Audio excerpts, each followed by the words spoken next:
আসসালামু আলাইকুম ভাইয়া। ওয়ালাইকুম সালাম। ওই যে আমার কিডনি অপারেশন হইলো না, হ্যাঁ, তখন তোর বাপে ওই হারুনের কাছ থেকে 10 লক্ষ টাকা ধার নিছিল। তোর বাপের কাছে প্রস্তাব দিছে তোরে বিয়ে করতে চায়। আরে কি সৌভাগ্য আমার। আপনি কি আমার বিয়ে করতে চাইছেন? কি করুম কও, তুমি ছাড়া মাথার মধ্যে কিছুই আহে না। আপনি আমার বিয়ে করার এই স্বপ্ন বাদ দেন। তোমার চাওয়া না চাওয়াতে কিচ্ছু যায় আসে না। অনেক টাকার মামলা এখানে। তোমার বাপের লগে আমার সব সেটিং হয়ে গেছে, আজকেই তোমার আমার লাগবে। আমার সাথে চলো, আমি একটা ব্যবস্থা করছি। ওর নাম ছোঁয়া। ওর অমতে বিয়ে হওয়ার কারণে ও বাসা থেকে পালিয়েছে। তুমি আসছো আরো ভালো হয়েছে, আমি তো বাসায় একাই থাকি। কিছু লাগলে আমাকে ফোন দিন। আপনার সাথে কি আমার এরকম কথা ছিল? আপনার মেয়ে আমার ফোন ধরতেছে না, কত বড় সাহস। আমার মেয়েটা তো এরকম করবে আমরা ভাবতেই পারি না। এখন আমরা মায়েরা কই পাবো কও বাবা? আমার মাথায় হাত বুলা বুলা যখন আমার আশ্বাস দিচ্ছেন যে বাবা চিন্তা করো না, আমার মেয়েরে তোমার হাতে আমি দিব, হ্যাঁ, এখন আপনার মেয়ে কই গেল?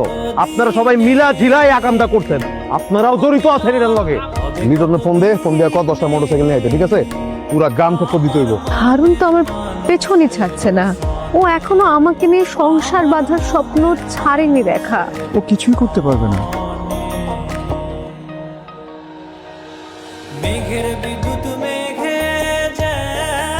আমি তোমাকে আজকে বিয়ে করবো, তাহলে এইসব আপদ কখনোই আমাদের কোনো ক্ষতি করতে পারবে না। আজকে কিন্তু আমি অফিস থেকে তাড়াতাড়ি আসবো, তুমি তো রেডিও থাকবে। ওই পোলারে লেয়া কি সুন্দর ঘর সাজায় বসছো না, সংসার করো।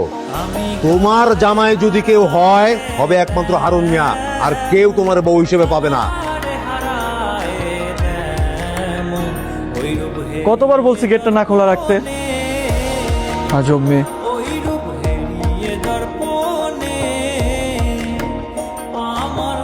ওঠো, ডিনারে যাবো তো। এই যে দেখো, আমার পছন্দের ফুল আনছি, আর এটা একটা জিনিস আনছি, বাট এখন তোমাকে বলবো না, সারপ্রাইজ। দেখো, রেডি হয়ে শুয়ে পড়ছে। ওঠো ছোঁয়া, আরে চলো, ডিনারে যাবে না? কিভাবে শুয়ে আছে এটা, বডি এত ঠান্ডা কেন?